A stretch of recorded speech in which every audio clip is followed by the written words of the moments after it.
Hello world, Patricia O'Connor and Frida Reba Darcy here today on the Bonsai Balcony. It is Sunday. It is kind of warm. I had an opportunity to shoot this on an overcast day, but I fooled around a little too long.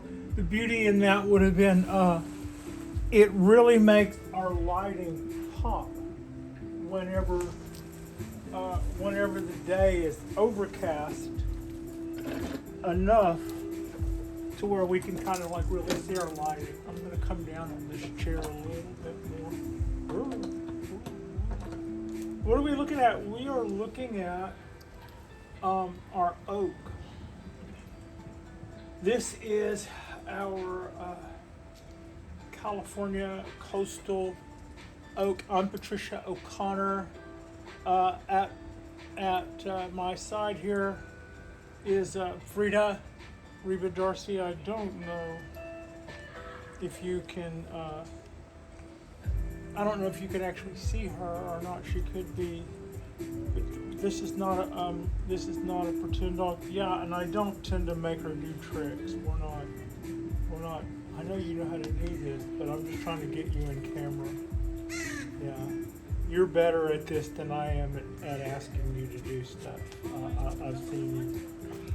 Anyway, today what we are doing now is a risky proposition. This show, for all of its casual intro. Also, these leaves are very hard, and they are very sharp and spiky.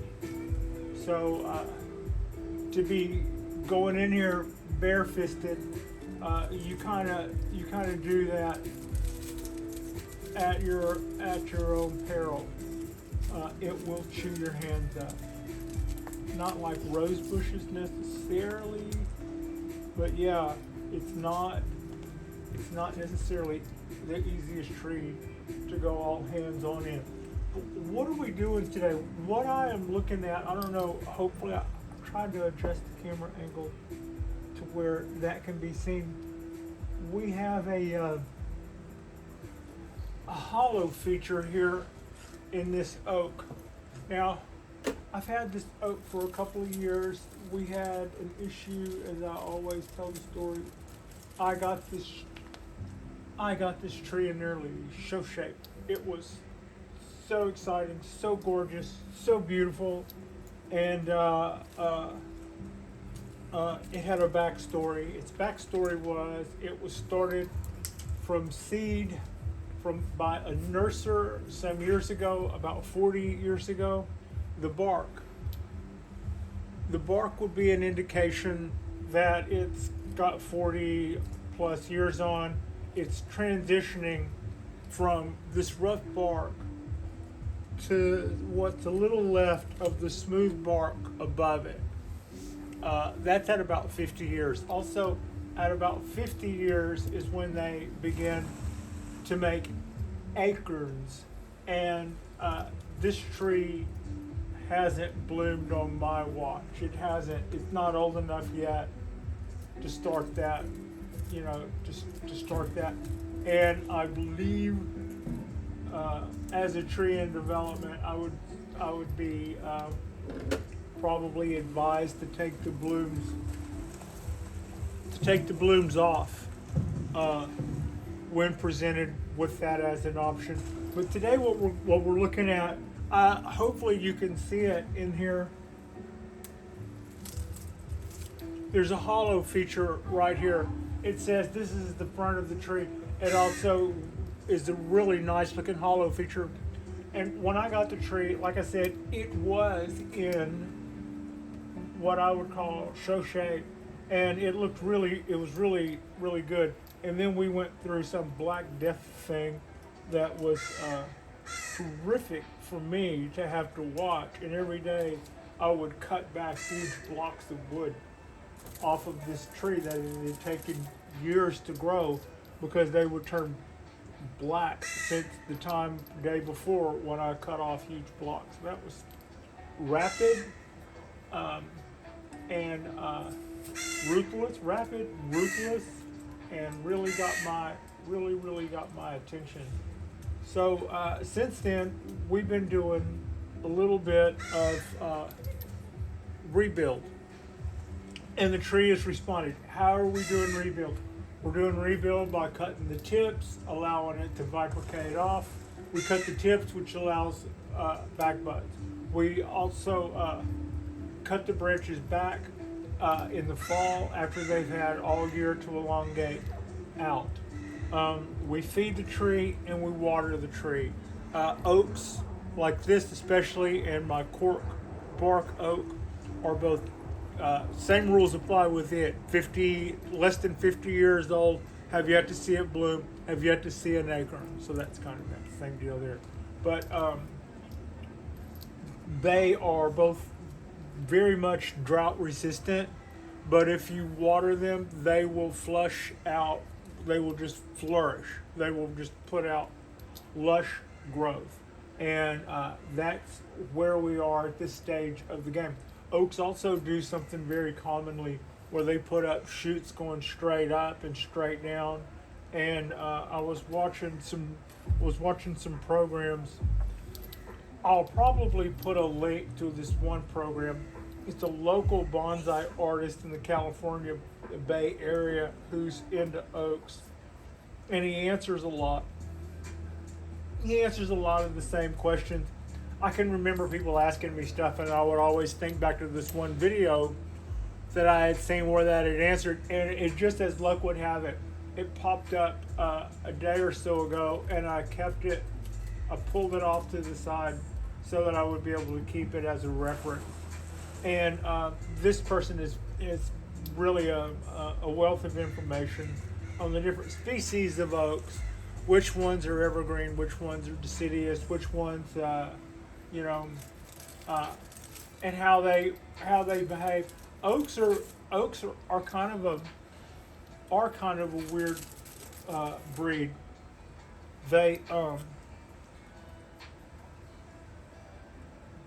They're difficult to dig up. They're difficult to collect. There can be a low success rate. Also, they don't like being transplanted. Basically, that's what I would be getting into with a low success rate in collection. I can find quite a few oaks in the spring outside. I've had a 0 success rate with them going past 2 years. Any of the half dozen that I've collected. I see them popping up out of the ground, and I know that in a short time the weed eater's going to come through and mow them down. So I think, well, it's me or nothing, and then it ends up being nothing because like I said, I haven't had one yet go past 2 years. They also, from what I hear, the sooner you take the tap root, the better. Like from seedlings and stuff, preferably. And after that, you can get some fantastic roots and incorporate those roots into your base in some ways that are sometimes like just a real bonus or a real plus.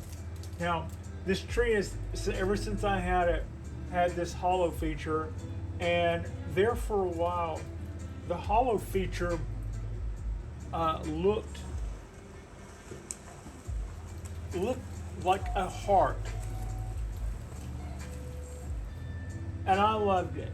I did. I loved it, and part of the reason why I loved it is I did not feel like someone manufactured a heart shape. I felt like somebody had cut a hollow feature in this tree, and as both sides kind of merged together with their callus, they just sort of naturally did that.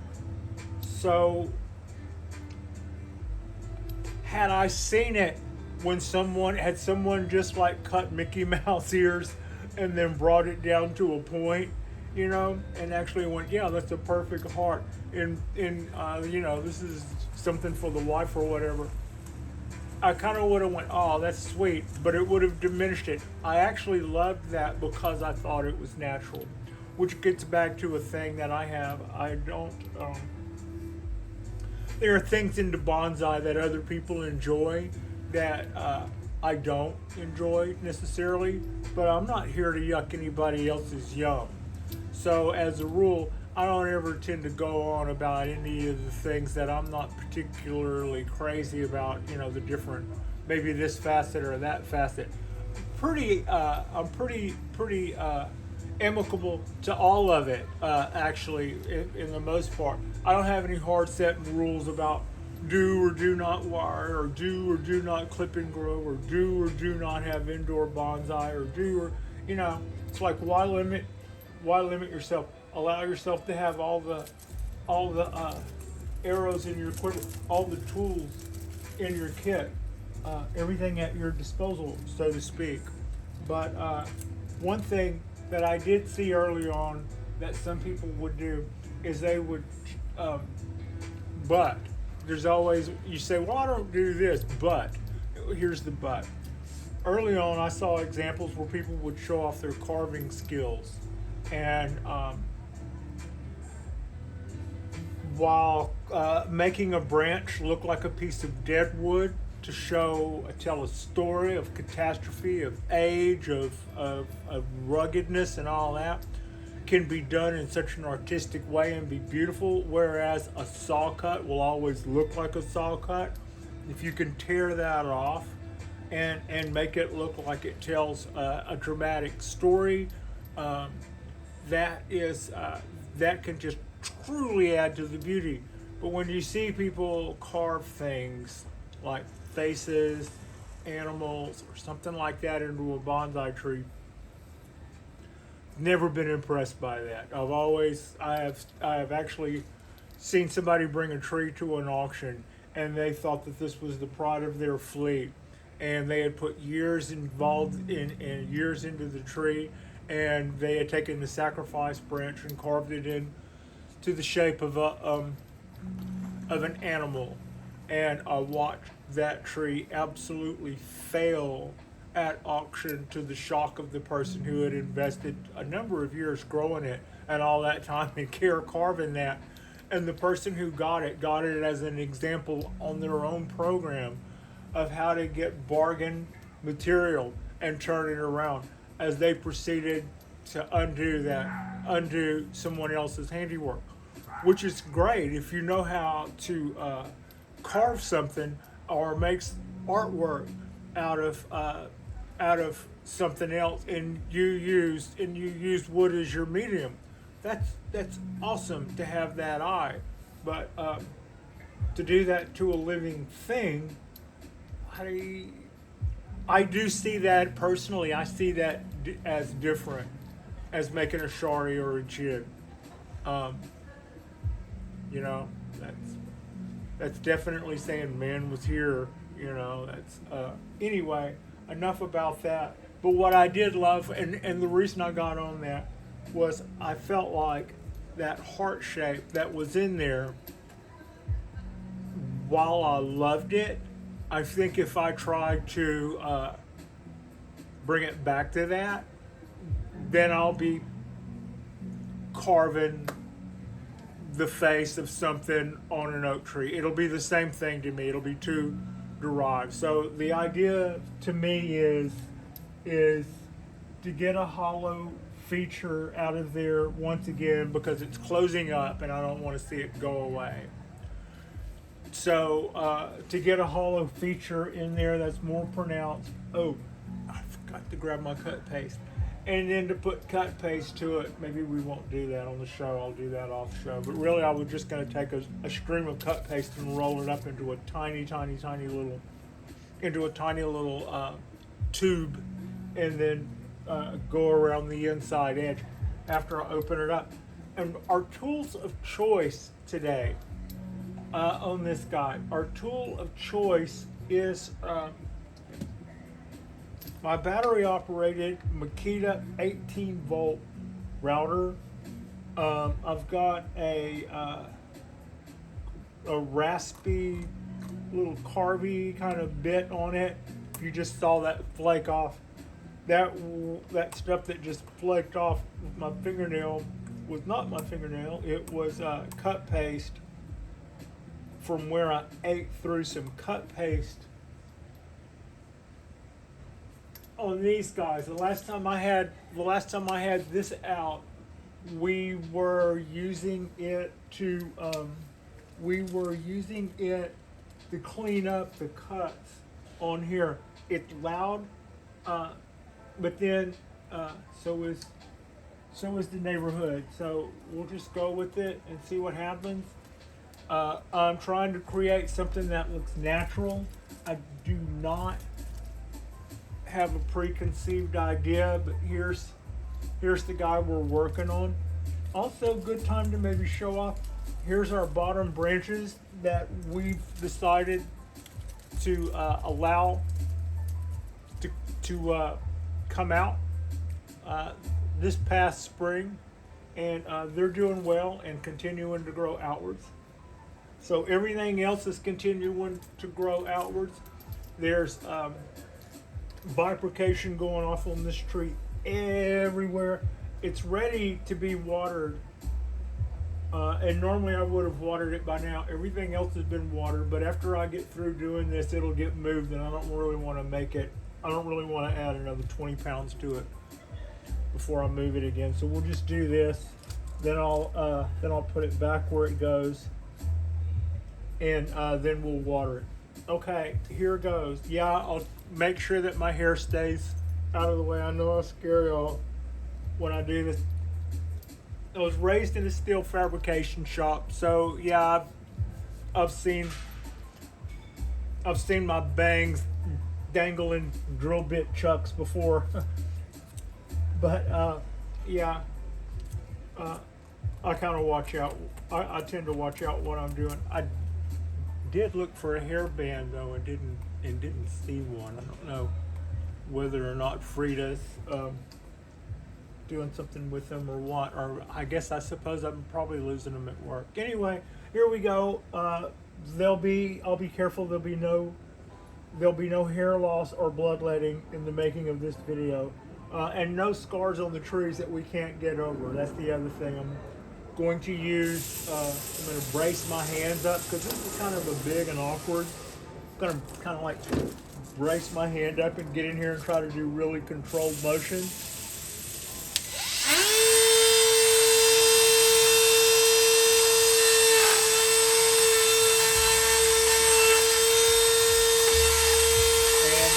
Working. It's definitely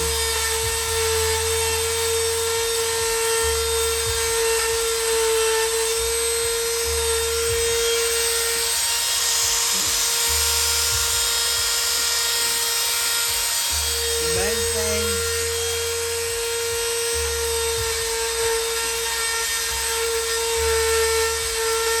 is not to do anything outside our line. Try not to go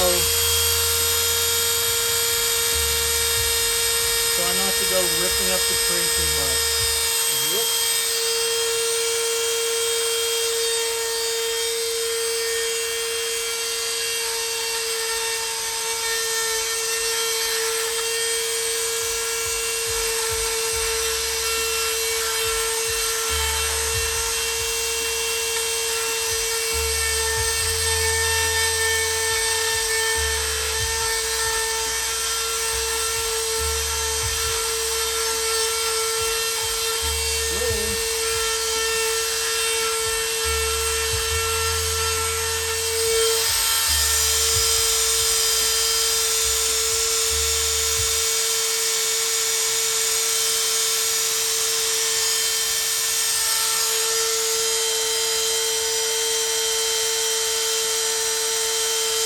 Right now,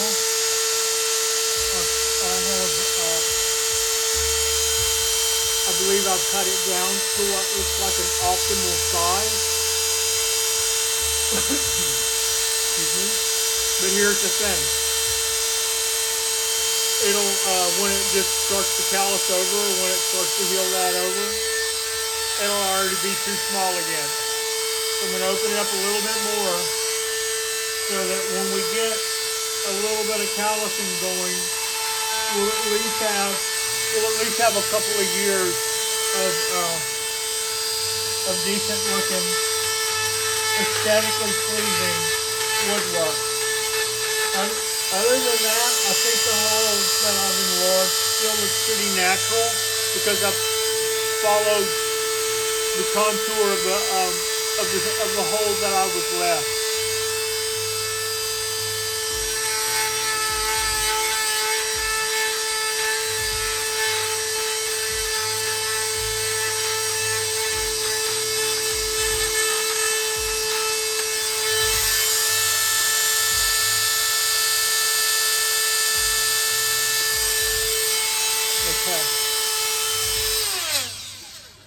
That was a good warning. Also, I'm going to turn that light back on right quick.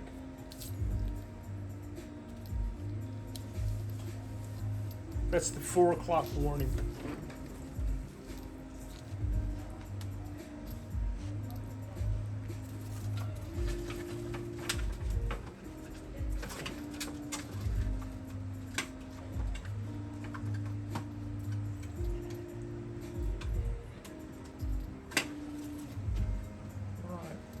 Hold on 1 second. This is Pat going and grabbing the paste.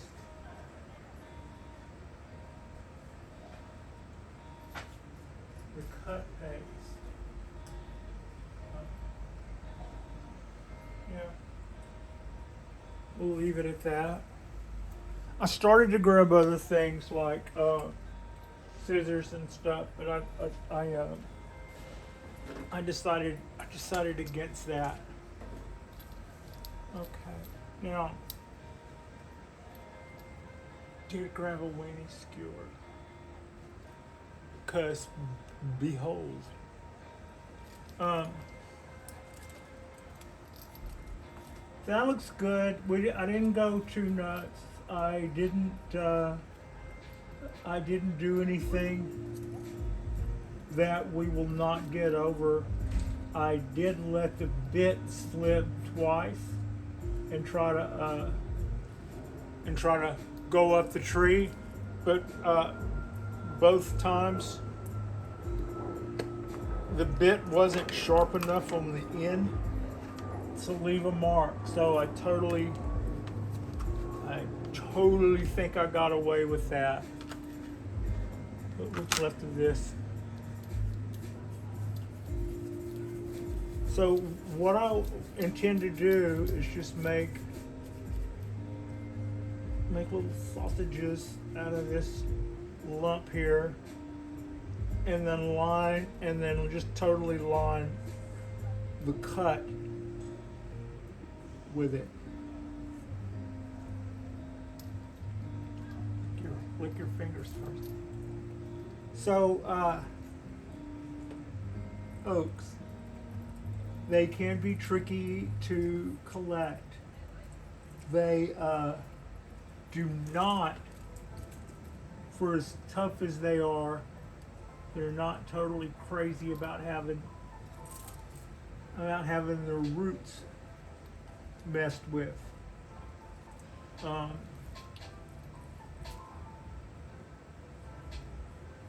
They do get better about it. It does get easier once they've been in a bonsai pot and bonsai soil for a little while. But you never ever want to just totally bare root an oak tree. You want to leave something, a chunk of the original of last year's soil in there every time. I think that's just me. They are drought hardy, but they will be lush and flush out so much more if you water them. If you try to wire them and put motion in the branches, be ready to wire them a little looser than what you're used to, and even then you may have to move it in about 3 weeks. Hello, little spider. I hope that didn't drive you nuts. That would drive me nuts. What if you were living somewhere and somebody started drilling on your home? that's it. I'll zoom in on our next show whenever I'm supposed to be talking about something else. I'll inappropriately beam in on this uh, with all of the concentration that evolution gave a squirrel. That's it. I got a good little apple cut paste on all that. When that rolls over, we'll get a couple of good years of natural look feature out of that. Meanwhile, that's about all I'm going to do to the tree between now and fall, except today. After I put it back where it goes, I'll water it. I'll let it get a little dry because everything else got watered a couple of hours ago when it would have been a perfect time to water this. The tool of choice for this was a pretty good choice. This wasn't the most abrasive bit. It just kind of looked like it had like little meat tenderizer spikes on it or something.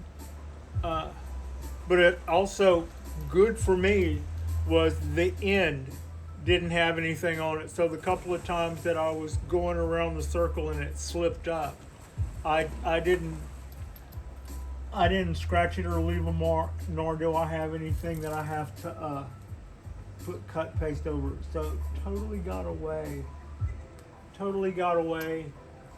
with that in. This oak is an evergreen. The leaves on it will burn if you get them wet. I would not recommend watering the leaves. It can't hang with that more so than a lot of other trees I have. That's the weird thing about water. But other than that, also, whatever direction you want your next branch to bifurcate off, leave a leaf. If I want a branch to come out in this direction, I would cut it right there so that this leaf node would become the next bud side. And that's where I would get a branch from there. If you want one closer back, cut it closer back. Don't cut it out on the end and expect it to back bud a whole bunch. You can do that, like I can do that with my cork bark. This guy, if allowed to, will make little tufts on the end, and then all of this stuff will come off, and if you start cutting it back, you'll just keep cutting back a stick. So it's kind of funny. It's kind of funny that way. But I was kind of concerned how we could get away with that. I think we got away with that pretty good. This was a potential show for last night. I was getting ready to do this on Saturday Night Live Bonsai, and I decided late in the game that I didn't want to do this live. It was just, I could have discovered that this wasn't the tool for that, and then I wouldn't have had a plan B on a live program. Otherwise, I was going to start it in a live program at 9 o'clock for the same can't get my budding gear reasons. I'm just trying to do too much on my days off. So that's kind of what happened. But I'm glad the way this turned out. I'm glad the way that we had time to do this and record this. That way, had we had any trouble, we could have pulled the plug on it, or we could have ran away screaming like a little girl had this not gone well and started over. But that turned out actually pretty well, I think. And like and subscribe if you guys have not already. Our next spot will be midweek when I'm not sure what we're gonna do. I'm not sure what I'm gonna do this afternoon, but I'm sure it'll be bonsai related. I'm sure that California does its part. It'll probably be pretty nice. pretty sure this is one of the cutest dogs in the entire neighborhood. And I appreciate you, and Frida appreciates you, and thank you so much for watching. I'm going to do a little rotate. This is our little rotate. These are the new branches that I said we're going to grow out, bring some tree down lower. I was worried about the tree getting lower. And everything else will get cut back in the fall. In the fall, we're just letting it all get out there. All right.